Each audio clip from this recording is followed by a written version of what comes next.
नमस्कार, मी दत्ता कानवटे। मी सध्या आलेलो आहे हिमालयामध्ये, अर्थात नेपाळमध्ये, नेपाळच्या सर्वात शेवटच्या टोकाला जिथं मुक्तिनाथ मंदिर आहे। बद्रीनाथ केदारनाथपेक्षाही हे मंदिर लांब समजलं जातं। अत्यंत दुर्गम आणि दुर्मिळ अशा स्वरूपाचं हे मंदिर आहे आणि याच मंदिराच्या जवळपास ही काळी गंडकी नदी वाहते आहे।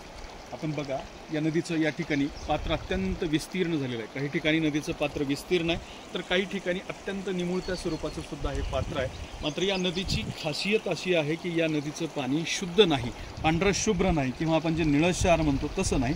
तर या नदीचं पात्र जे आहे ते अत्यंत काळशार आहे। या नदीचं पाणी जे आहे ते खूप काळशार आहे। हे पाणी पिता येत नाही आणि वापरता सुद्धा येत नाही। हिमालयामधून ही नदी वाहते। मी आपल्याला हे पाणी हातात घेऊन दाखवतो। आपण जर इकडे बघितलं हा सगळा भाग, तर अशा स्वरूपाचे हे काळं पाणी आहे, जे पाणी वापरता येत नाही। ही नदी जी आहे पूर्ण काळी आहे आणि पात्रसुद्धा काळशार आहे। नदीमध्ये वाहणारी मातीसुद्धा काळ्या स्वरूपाचीच आहे।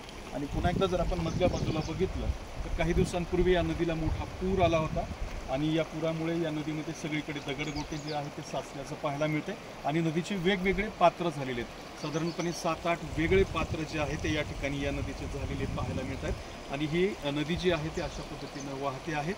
ही नदी खरं तर मुक्तिनाथच्या पलीकडूनही उगम पावते आणि खाली नेपाळमध्ये सगळीकडेच वाहत जात असताना आपल्याला या ठिकाणी पाहायला मिळते। हा एक आगळा वेगळा निसर्गाचा चमत्कार आहे। ज्या नदीचं नाव काळी गंडकी नदी असं नाव आहे आणि ती नदी अक्षरशः काळी सुद्धा आहे।